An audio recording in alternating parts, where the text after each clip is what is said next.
Cobaan 1 2 testing.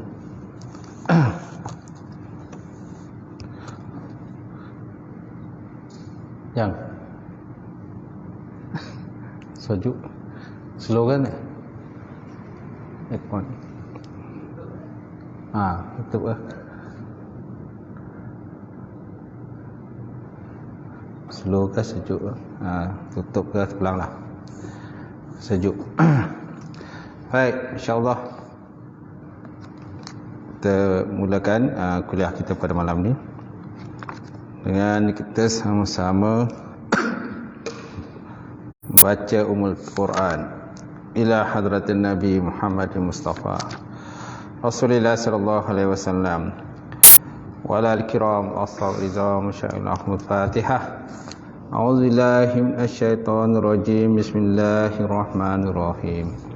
Alhamdulillahi rabbil alamin. Ar-Rahmanir Rahim. Maliki yaumiddin. Iyyaka na'budu wa iyyaka nasta'in. Ihdinas siratal mustaqim. Siratal ladzina an'amta 'alaihim ghairil maghdubi 'alaihim waladdallin. Amin. Assalamualaikum warahmatullahi ta'ala wabarakatuh.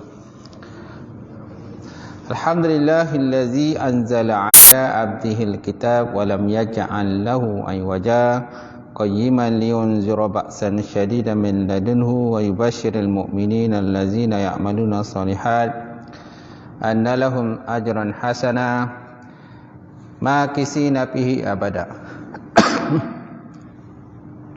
Asyhadu la ilaha illallah wahdahu la syarikalah wa asyhadu anna Muhammadan abduhu wa rasuluh.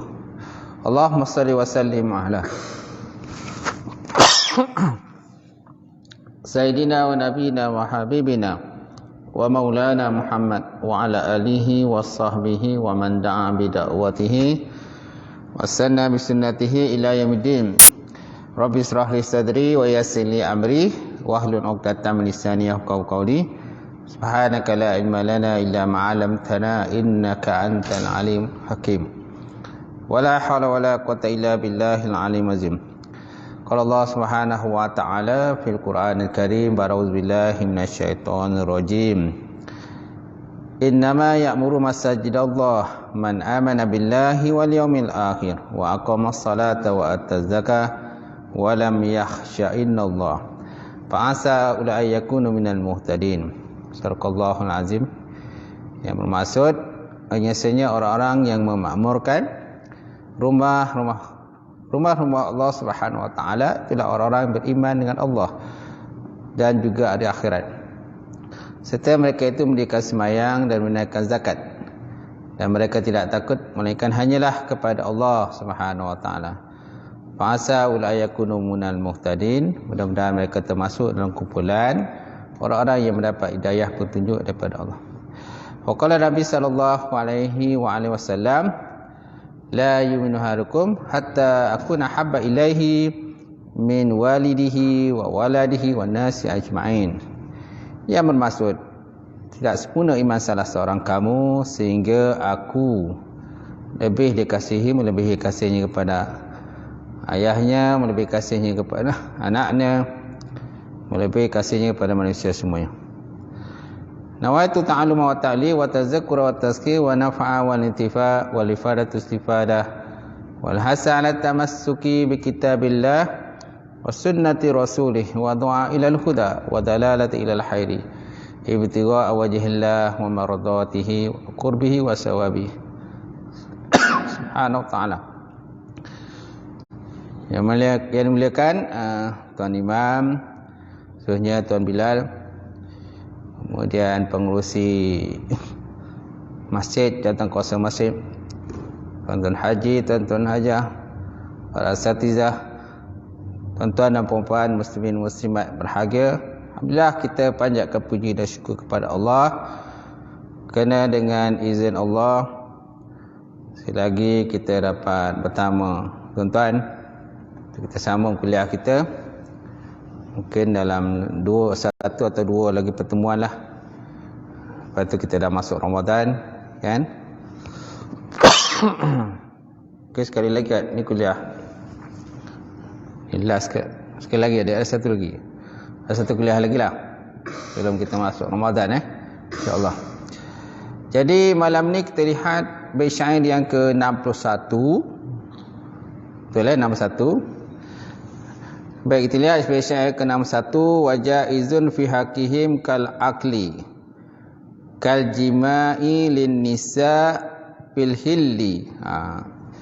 Wajaizun fi haqihim kal aqli, dan harus pada hak mereka para rasul seumpama makan. Wakal jima, dan seumpama berjima. Lin nisa, bagi perempuan. Fil hilli, di dalam halal. Dalam halal lah. Hilli mana halal. Wajaizun fi haqihim kal aqli, dan harus pada hak mereka para rasul seumpama makan, minum dan sebagainya. Wakal jima, dan seumpama berjima, bersetubuh. Lin nisa, bagi perempuan-perempuan di dalam keadaan halal. Fil hilli, dalam keadaan halal. Okey. Jadi tak kala musannaf telah mendahulukan perbicaraan atas yang wajib dan yang mustahil dan yang hak pada sekalian rasul, maka mulai ia pada perbicaraan atas yang harus pula. Atas yang harus pula. Pada hak mereka. Pada hak mereka. Jadi dia bincang tentang wajib dan mustahil. Sekarang ni kita bincang pasal sifat yang haruslah kepada para nabi dan juga para rasul. Kemudian jaiz adalah sesuatu yang boleh ada pada mereka dan boleh pula tiada. Termasuk jaiz tadi. Jaiz maksudnya sesuatu benda yang boleh ada pada mereka dan boleh pula tiada.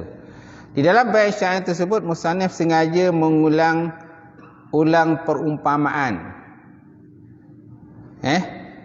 Kerana hendak mensyaratkan bahawa tidak ada perbezaan antara keadaan yang jaiz pada hak mereka itu sebagai bahagian dari hal-hal yang mengiring kesihatan yang tidak boleh dihindarkan menurut adat mereka, seperti makan, minum dan tidur, atau yang boleh dihindarkan. Dia ada dua kan, satu benda yang boleh dihindarkan, satu lagi benda yang tidak boleh dihindarkan. Dia kata di sini dia kata la faraqa baina ayyakuna jaiz bi haqihim min tawabi' as-sihhah allati la yustaghna anhu 'adatan kal akli wasyarbi wan naumi aw kallati yastaghna anhu kal jima' lin nisa fa innahu yastaghna anhu biduni habsin nafsi habasan shadidan bina'an ala annahu min babi at-tafakkuh. At-tafakkuh. Okey. Kalau satu lagi itu at-tafakkuh fiddin tu lain. Tufaqab gulung lah. Tafakkuh fiddin kan. Mana tafakkuh fiddin mendalami. Di sini tafakkuh, tafakkuh maksudnya bersenang-lenang je tu. Baik, di dalam bait syair tersebut musannaf sengaja mengulang-ulang perumpamaan. Mana yang dia ulang perumpamaan tadi? Kal akli wa kal jima'. Di situ ada kaf. Wajaizun fi haqihim kal akli, dan harus pada hak mereka itu seperti makan. Mana ada satu kaf kan? Dan wakal jima' ada dua kaf. Jadi ada terdapatnya pengulangan kaf. Terdapatnya pengulangan huruf kaf di situlah. Jadi satu kal akli dan yang kedua kal jima. Sepatutnya tak pula ada dua kaf. Cukup satu kaf sudahlah. Apa nak ada dua kaf? Kan. Jadi musannaf tersebut dia kata dalam bait tersebut musannaf sengaja mengulang-ulang perumpamaan kerana hendak mensyaratkan bahawa tidak ada perbezaan antara keadaan yang harus pada hak mereka itu sebagai bahagian dari hal-hal yang mengiringi kesihatan yang tidak boleh dihindarkan menurut adat, seperti makan, minum dan tidur. Makan, minum dan tidurlah. Ini satu benda yang tak boleh dihindarkan. Pukul lapar makanlah kan. Pukul lapar makan, bila haus minum, dan mengantuk tidur. Okay. Cuma bezalah macam tidur para Nabi Rasul itu bezalah dengan tidur kita. Kerana tidur para Nabi Rasul itu mata mereka lelap, tapi hati mereka jaga. Kalau kita mata lelap, hati pun lelap. Mata lelap, hati pun lelap. Kecuali bermimpilah macam kan. Bermimpi, kalau mimpi tu lainlah. Mimpi ni macam-macam lah kita boleh pergi. Walaupun asalnya kita kat tempat tidur je. Tapi pemikiran kita dalam mimpi tu tak pergi ke mana lah. Ke Jepun lah, ke bulan lah. Kan? Ke Amerika lah dan sebagainya. Mimpi kahwin lah. Baik. Atau yang boleh dihindarkan. Seperti jima, mana persetubuhan kepada perempuan-perempuan. Maka sesungguhnya dia boleh dihindarkan tanpa adanya kekangan yang sangat terhadap jiwa, berdasarkan bahawa jima itu daripada bab tafaqquh. Nampak tafaqquh? Bina'un ala annahu min babit tafaqquh. Tafaqabha. Hagulung. Kan? Dia ada satu lagi tu tafaqquh fid din. Tu tafaqab. Tafaqabha. Tafaqquh fid din. Ini tafaqab. Maksudnya bersenang-senanglah. Bersenang-senang ataupun istimta'. Istimta' bersenang-senang lah. Antara suami isteri kan. Atau dengan adanya kekangan yang sangat terhadap jiwa. Berdasarkan bahawa dia itu di dalam bab kud. Bab kud. Au bihasbin nafsi habsan syadidan. Bina'an anahu min babil kud. Qab waw ta. Kub ni makanan lah. Makanan ruji kan. Makanan yang mengenyangkan. Itulah. Itu sebabnya tadi kata diulang-ulang tadi. Diulanglah huruf kaf itu. Kalau pakai kaf satu saja kan boleh, tak ada masalah. Sebab dah ada waw situ. Kal akli wal jima. Kan senang. Apa nak ada kal akli wal kal jima? Kan? Jadi kaf tu pun ada juga fungsi dia lah. Macam tu. Kata musannaf. Boleh Ulang semula. Jadi dalam bait tersebut musannaf sengaja mengulang-ulang perumpamaan. Kerana hendak mensyaratkan bahawa tidak ada perbezaan antara keadaan yang jais, yang harus pada hak mereka sebagai sebahagian daripada hal-hal yang mengiringi kesihatan yang tak boleh dihindarkan menurut adat, seperti makan, minum dan tidur. Atau yang boleh dihindarkan seperti jima' ataupun persetubuhan kepada perempuan-perempuan yang halal bagi dia. Maka sesungguhnya dia boleh dihindarkan tanpa adanya kekang yang sangat terhadap jiwa. Berdasarkan bahawa jima' itu daripada bab tafaqquh, bersenang-senang. Atau dengan adanya kekangan yang sangat terhadap jiwa. Berdasarkan bahawa dia itu dalam bab kud ataupun dalam bab makanan pokok lah. Makanan ruji. Gitu. Ini disebut oleh pengarang lah. Sebab ulang-ulang tadilah. Innama qaradal misal al-isyaratu annahu la farqa baina ayyakuna jaiz fi haqqihim min tawabi'is sihah allati la yastaghna anhu adatan kal akli wasyurbi wan naum aw kallati yastaghna anhu kal jima' lin nisa fa innahu yastaghna anhu biduni hafsil nafsi habasan syadidan bina'an ala annahu min babi at-tafaqquh aw bihasbi nafsi habasan syadidan bina'an ala annahu min babil qut. Dalam bab qut lah, bab makanan. Okey. Kemudian perkataan musannaf dengan fil hilli. Dalam Bishayan itu kan ada fil hilli. Wa jaizun fi haqqihim kal akli wa kal jima' lin nisa fil hilli. Perkataan musannaf dengan fil hilli dalam keadaan halal. Maksudnya dibolehkan bahawa jima' itu adalah dengan secara contohnya pemilikan ataupun dengan pernikahan. Okey? Sama ada bimilki atau binikah. Sama ada Nabi memiliki hamba, kan? Nabi ada milik hamba, ataupun Nabi sendiri berkahwin. Contohnya Nabi berkahwin dengan isteri baginda Rasulullah sallallahu alaihi wasallam. Maka boleh bagi mereka itu melakukan wati. Wati maknanya persetubuhan. Dengan jalan pemilikan walaupun kepada ammah atau budak perempuan yang kitabiah. Walaupun pada budak perempuan yang kitabiah. Walau li ammatil kitabiah bi khilafil majusiyah. Sebab khilaf dengan ammah yang majusiyah. Hamba-hamba yang majusi, keturunan majusi atau dengan seumpama wasaniyah.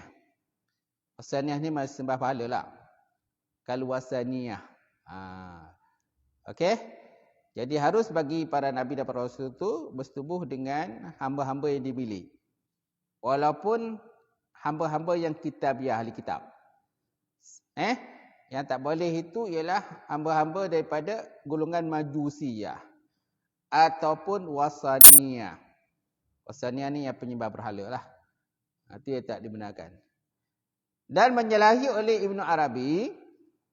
Ibn Arabi dia kata dalam hal ammah ataupun hamba kitabiah dengan alasan bahawa Nabi Muhammad sallallahu alaihi wasallam sangat mulia ataupun terlalu mulia. Dia kata wa halafa Ibn Arabi fi amma kitabiyah mu'allalan bi annahu Nabi sallallahu alaihi wasallam syarifun an ayyada'a nutfatahu fi rihmi fi rahmi kafirah. Dihilah oleh Ibn Arabi, dia kata dalam masalah Nabi bersetubuh dengan amah-amah yang kitabiah. Kenapa? Kerana Nabi Muhammad sallallahu alaihi wasallam ini sangat mulia. Sangat mulia daripada bahawa dia meletakkan akan air maninya dalam rahim perempuan-perempuan yang kafirah. Perempuan yang kitabiah tadilah.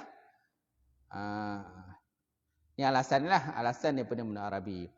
Jadi mereka menganggap bahawa amah-amah kitabiah ni dia termasuk dalam kumpulan perempuan-perempuan yang kafir. Jadi dia tak galakkanlah. Dia kata tak sepatutnya benda itu berlakulah kepada para nabi dan juga para rasul, terutamanya Muhammad sallallahu alaihi wasallam.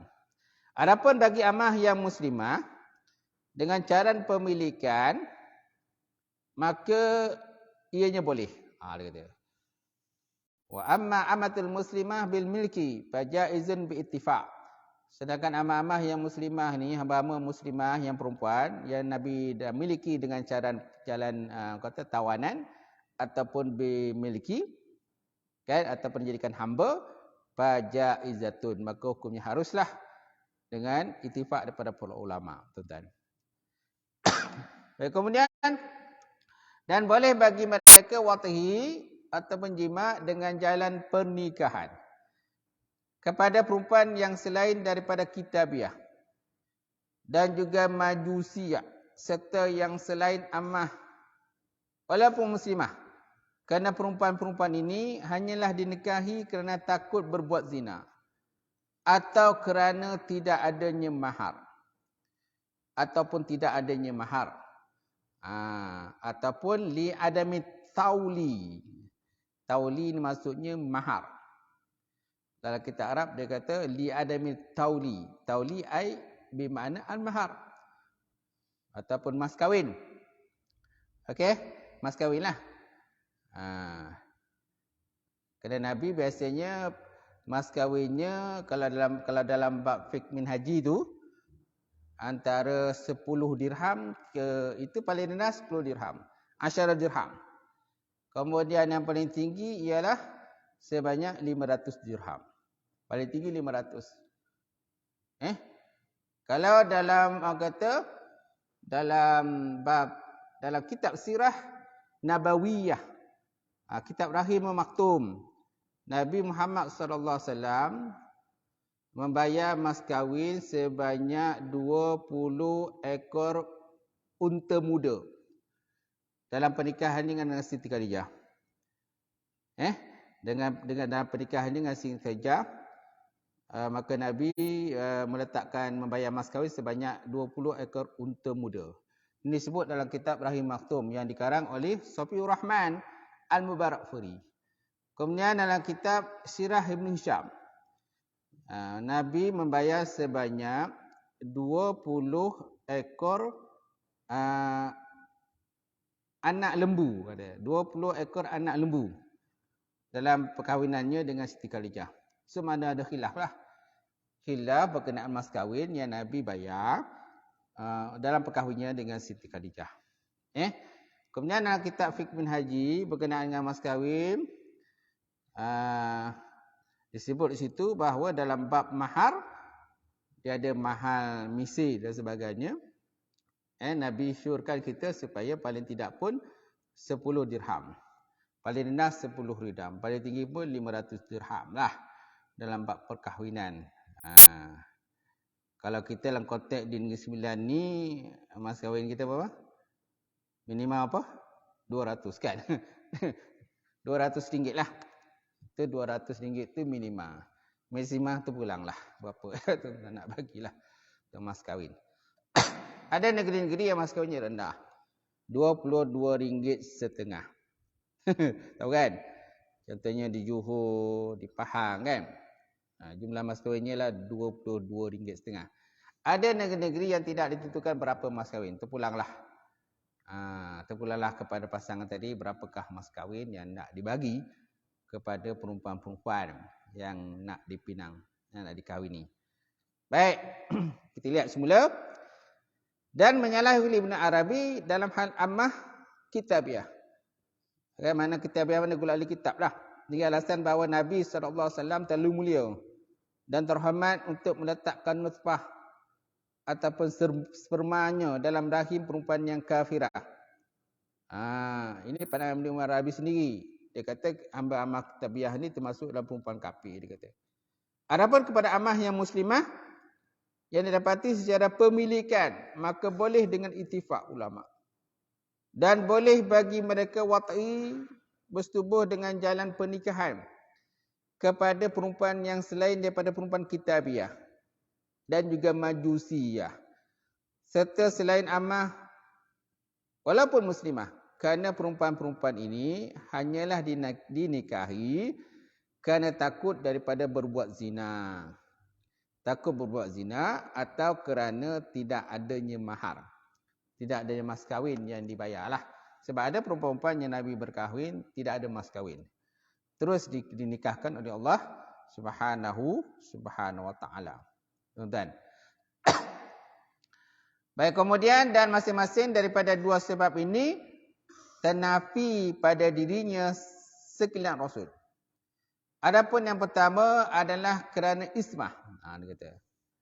Adapun yang pertama kerana ismah. Amal awal falil ismati. Ijaz ismah ialah ain sad mim ta marbutah. Ismah. Untuk terpelihara mereka daripada perbuatan maksiat. Gitu. Dan yang kedua, wa amasani fali annahum wajiduna lil tauli. Wajiduna lil tauli ataupun kalau tul panjang, kalau ni tauli, tawaula. Tawaula maksudnya mahal lah mas kahwin. Mas kahwin ni dia ada mas kahwin yang bukan mahamisi dan ada yang mahamisi lah. Kalau dalam bab mas kahwin. Baik. Jadi harapan yang pertama adalah kerana ismah, terpelihara mereka daripada perbuatan maksiat. Yang kedua, kerana mereka tidak ada kesulitan untuk mendapatkan mahal. Terlebih-lebih ada kebolehan bagi Nabi untuk bernikah tanpa mas kahwin, tanpa mahal lah. Ini khususiah lah. Khususiah kepada para Nabi lah. Kerana mereka boleh berkahwin tanpa perlunya membayar mas kahwin. Sedangkan dalam kita orang kata Syafi'i ini, pemberian mas kahwin adalah wajib. Pemberian mas kahwin adalah wajib. Gitu. Dia bukan rukun nikah. Rukun nikah 5 je. Iaitulah pengantin lelaki, pengantin perempuan. Lepas tu wali, lepas tu saksi, lepas tu ijab kabul kan. Ijab kabul. Itu mana ada 5 lah rukun nikah. Tapi mas kahwin bukan termasuk rukun nikah. Tetapi dia adalah satu pemberian wajib. Dia kata. Yang mesti dibagi oleh pengantin lelaki kepada perempuan. Kenapa? Kerana untuk menghalalkan kemaluan dia. Untuk menghalalkan faraj dia, kemaluan dia, maka si suami wajiblah memberikan mas kahwin dalam pernikahan tersebut. Sebutlah dalam kitab fikah. Baik, kemudian dan diketahui dari perkataan musannaf fil hilli bahawa para rasul alaihi salatu wasalam tidaklah mereka mewati perempuan-perempuan dalam keadaan perempuan-perempuan itu sedang melakukan puasa ataupun iktikaf yang disyariatkan, dan tidak pula dalam keadaan berhaid, bernifas dan yang diharamkanlah. Malahan kita sendiri pun memang sama jugalah. Kalau para Nabi dan para Rasul sendiri tidak bersetubuh dengan perempuan-perempuan yang sedang melakukan puasa ataupun iktikaf, kita pun macam tu jugalah. Kita sebagai umat baginda Rasulullah SAW, kita juga tidak digalakkan. Malahan kalau perempuan beriktikaf, perempuan berpuasa pun, kalau bulan Ramadan, sudah tentulah kena kifarah.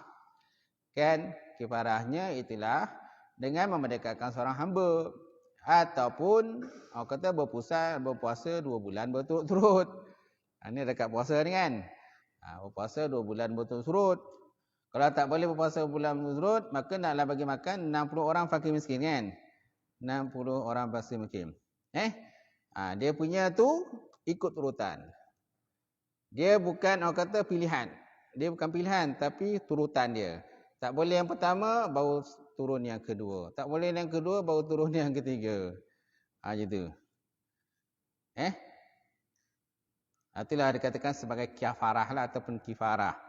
Kalau seandainya mana-mana lelaki yang menyetubuhi lelaki perempuannya ketika pada bulan Ramadan. Selain Ramadan, tak ada masalah lah. Baik, kemudian, dan tidak boleh istihlam. Tak boleh pula, tuan-tuan, para Nabi dan para Rasul ini istihlam. Apa maksud istihlam? Bermimpi, keluar air mani. Dia kata.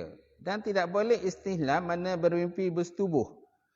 Bermimpi bersetubuh atas sekalian Rasul sebagaimana telah disahihkan oleh Manawi, kerana dia adalah daripada perbuatan syaitan. Dan sungguh telah datang riwayat menyatakan bahawa ma istalama nabiyyun qattun. Ma istalama nabiyyun qat. Tidak berlaku istihlam seorang nabi itu sama sekali. Tak berlakulah. Ni hadis yang telah ditakhrijkan akan dia oleh Tabrani dalam kitab Al-Kabir. Tetapi sanadnya bisanadin dhaif jiddan. Tapi sanadnya lemah, tuan-tuan. Sanadnya lemahlah. Wa qad urada ma istalama nabiyyun qat. Dia kata. Maka sungguh telah datang dalam satu hadis menyatakan bahawa tidak berlaku istihlam oleh Nabi itu sama sekali. Dia kata. Istihlam maksudnya mimpi bersetubuh untuk para Nabi lah. Tapi sanad hadis ini disebut oleh Imam Tabrani dalam kitab Al-Kabair. Dia kata, bisanadin dha'ifi jiddan. Dengan sanad yang lemah sama sekali. Dia kata, wallahu a'lam bissawab. Baik, kemudian akan tetapi jika bermimpi semata-mata keluarnya air mani tanpa ada permainan daripada syaitan. Kalau air keluar air mani, faidha umma min ghairi tala'ub minasyaitan, dia kata. Fala mani alahu. Tapi kalau seandainya para nabi itu dia bermimpi keluar air mani tanpa adanya permainan daripada syaitan, maka tidaklah ada yang mencegah keterjadiannya. Dia kata. Fala mani alahu, maka tiada tertegah pada inilah. Jadi kemungkinan benda tu boleh berlaku lah. Dia kata. Boleh berlaku lah. Kerana syaitan ni memang tak boleh lah berlawan dengan para nabi dan para rasul. Tak boleh nak lawan. Syaitan ni mesti cabut lagi ni lah. Gitu. Jadi mustahil lah orang kata berlakunya kata mimpi syaitan. Bermimpi dengan syaitan dalam mimpi para nabi dan para rasul tadi kata. Baik, kemudian dan seumpama apa-apa yang telah disebutkan oleh musannaf daripada makan dan jima' bersetubuh adalah semua sifat-sifat kemanusiaan yang tidak sampai membawa kepada satu kekurangan di dalam martabat mereka yang tinggi seperti sakit. Dia kata. Dan seumpama apa-apa yang telah disebutkan oleh musannaf daripada makan dan jima' adalah semua sifat-sifat kemanusiaan yang tidak sampai membawa kepada satu kekurangan dalam martabat mereka. Walaupun sakit contohnya, dia tidak akan mengurangkan akan martabat para nabi dan para rasul tersebutlah. Kerana nabi pun lah ikutnya pernah sakit. Nabi pernah disihir kan. Nabi pun pernah disihir. Tapi semua tadi tidak akan mengurangkan derajat para nabi dan para rasul. Terutama sekali baginda Rasulullah SAW. Dan sebahagian darinya adalah pitam. Maka boleh terjadi kepada mereka. Dia kata. Pitam boleh berlakulah. Dia kata. Waminhu igma. Dia kata. Igma. Hamzah, ghin, mim, alif, hamzah. Al-igma. Fayajuzu alaihi. Maka haruslah berlakunya pitam kepada mereka. Baik, kemudian dan Abu Hamid mengkaitkan pitam itu dengan pitam yang tidak lama dan memantapkan dengannya oleh Al-Bulkini. Mana Bulkini, mana menyokong lah macam tu. Memantap maksudnya menyokong lah itu. Bihilafi junun qalilah. Dengan hilaf maknanya junun yang sedikit. Abu Hamid mengkaitkan pitam itu dengan pitam yang tidak lama, dia kata. Pitam yang tak lama lah. Dia kata. Kemudian dan memantapkan dengannya pendapat tadi oleh Al-Bulkini. Kemudian lain halnya dengan gila. Dia kata. Lain halnya dengan gila. Bihilafil junun qalila au kasirah. Dengan sebalik gila sedikit ataupun kasirah. Gila banyak. Dia kata. Gila sikit, gila banyak. Kerana dia adalah termasuk dalam bab kekurangan kepada derajat mereka. Dia annahu naqsun, dia berkuranglah kepada derajat mereka.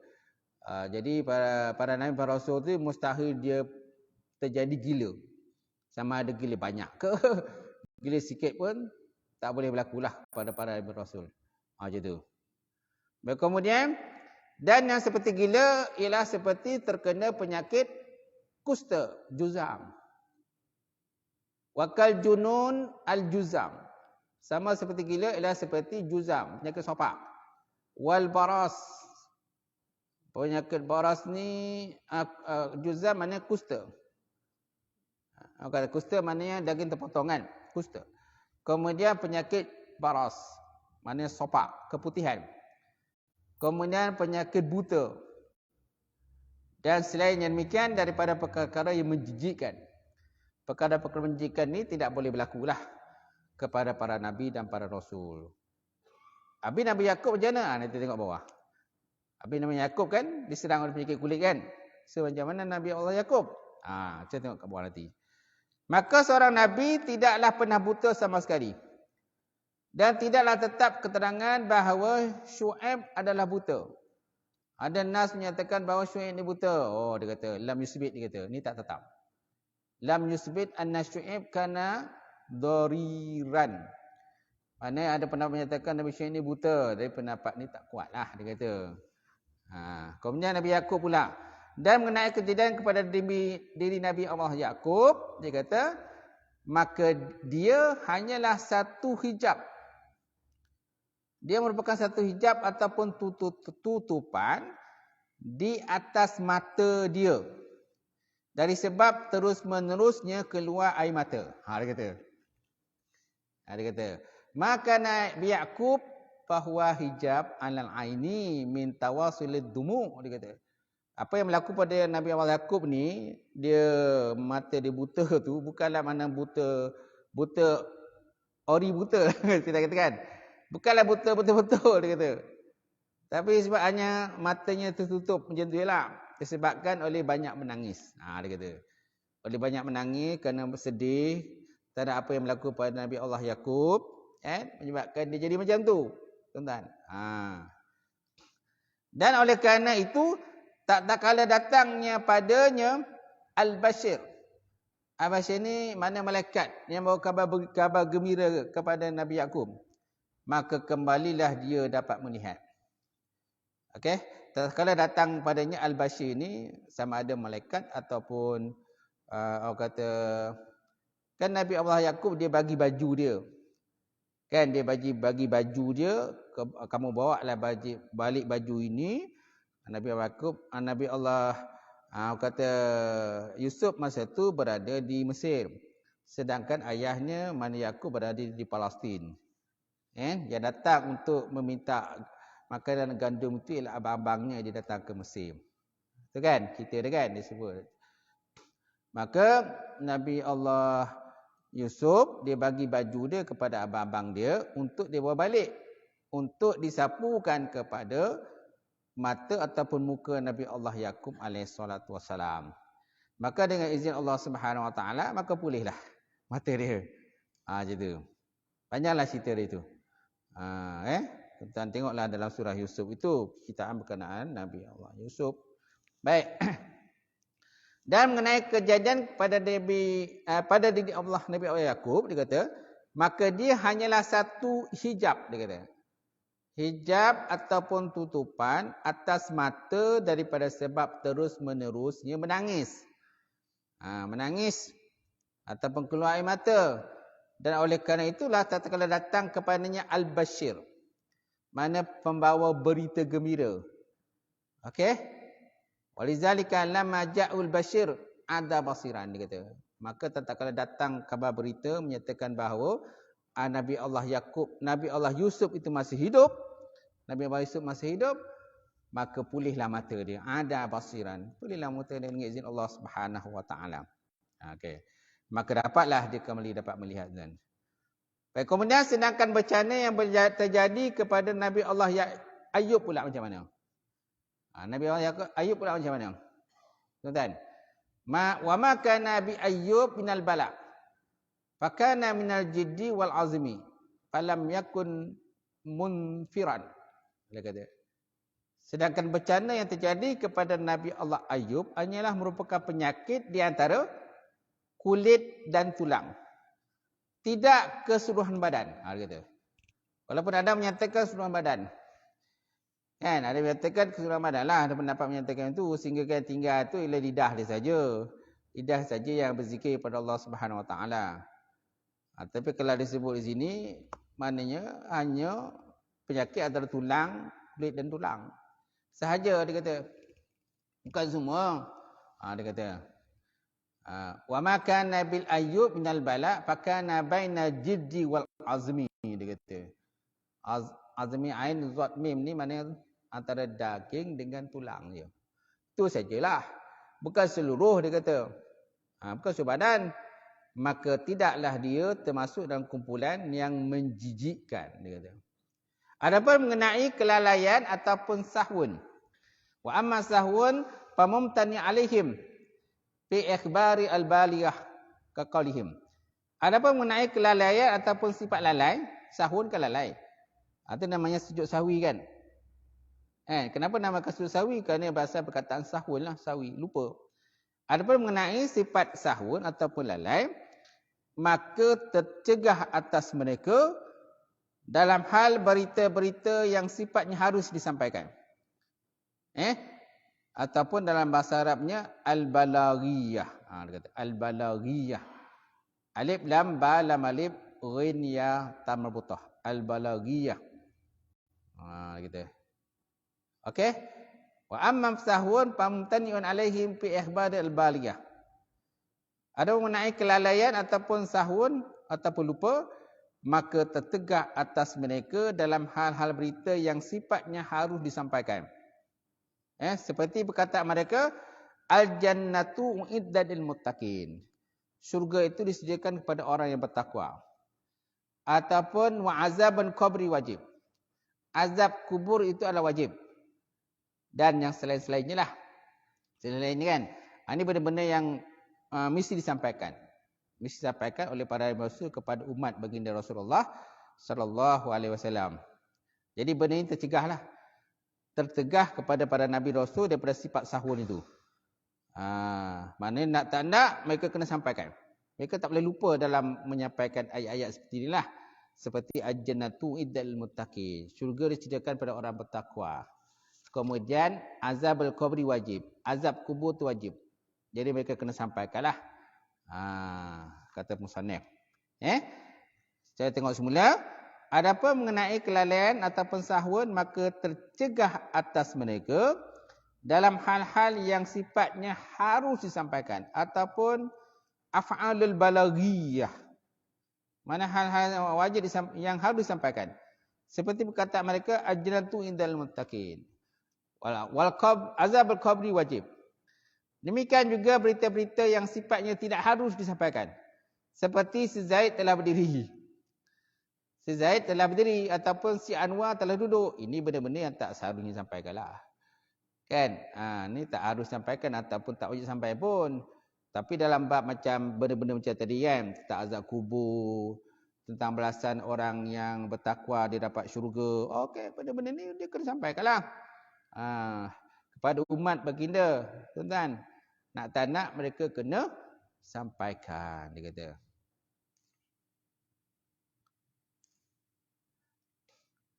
Dan boleh terjadinya kelalaian atas mereka di dalam perbuatan-perbuatan yang sifatnya harus disampaikan. Dalam selainnya, seperti lalai di dalam solat kerana untuk tasyrik. Okey, itu dia dikatakan sebagai nisyan. Nisyanun. Okey? Nisyanun bawah nanti nisyanun. Dan boleh terjadi kelalaian atas mereka di dalam perbuatan-perbuatan yang sifatnya harus disampaikan. Seperti Nabi lalai dalam solat. Nabi terlupa bilangan rakaat berapa. Kan pernah Nabi semayang satu hari, orang kata semayang asar 2 rakaat. Lepas semayang asar terus bagi salam. Lepas 2 rakaat terus bagi salam. Maka sahabat tanya, anasita, kan, adakah engkau terlupa ya Rasulullah? Ataupun bilangan rakaat telah dikurangkan. Adakah engkau terlupa ya Rasulullah? Ataupun bilangan rakaat telah dikurangkan. Nabi kata, iya ke apa yang berlaku? Maka Nabi pun terus tambah lagi 2 rakaat kan. Jadi Nabi lupa dalam bab ini, maknanya Nabi untuk nak tunjukkan kepada syariat. Nak tunjuk syariat. Supaya apa? Lepas sembahyang tu nanti kita kena melakukan sujud sahwi lah. Sujud kena terlupa. 2 kali kita sujud lah. Maknanya untuk syariat. Itu dibolehkan. Dan boleh terjadi kelalaian atas mereka di dalam perbuatan-perbuatan yang sifatnya harus disampaikan. Dan selainnya seperti lalai dalam solat adalah kerana tasyrik, untuk syariat.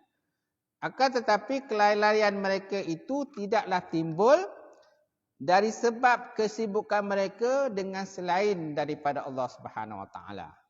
Bukanlah makna mereka lupa dalam solat tadi, lakin dia kata lam yakun syahwuhum nasian minal ana istighalihim bighairi rabbihim. Bukanlah makna mereka lupa sembahyang tadi kerana mereka terlupa kepada Allah. Ataupun mereka duk sibuk fikir tentang dunia dalam solat. Bukan kerana itulah tuan-tuan. Tapi Nabi lupa tadi, dia kata litasyri', untuk syariat, dia kata. Kerana itulah berkatalah sebagai ulama tuan-tuan. Sekianlah tuan-tuan kita punya perbincangan, insya-Allah. Akan datang bersama lagi. Wallahu a'lam bissawab.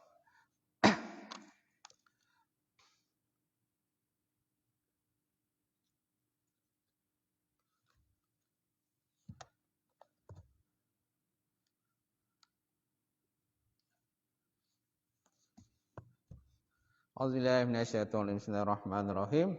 Alhamdulillahi rabbil alamin wassalatu wassalam ala syafi'il mursalin wa ala alihi washabbihi ajmain. Allahumma zidna ilman nafi'a wa yaqinan shadiqan wa amalan mutaqabbala wa rizqan halalan mubarakatan katsiran wa wasi'an fatai alim. Nawilna la qulubana bi nuri ma'rifataka wa ta'ala arifin. Allahumma faqihna fid din, Allahumma faqihna fid din, Allahumma ja'al hadza jam'an marhuma wa tafarruqana ba'dihi tafarruqan ma'suma. Rabbana atina fid dunya hasanah wa fil akhirati hasanah wa qina azabannar. Subhana rabbika rabbil izzati amma yasifun wassalamu alal mursalin alhamdulillahi rabbil alamin. Taqabbalallahu minkum.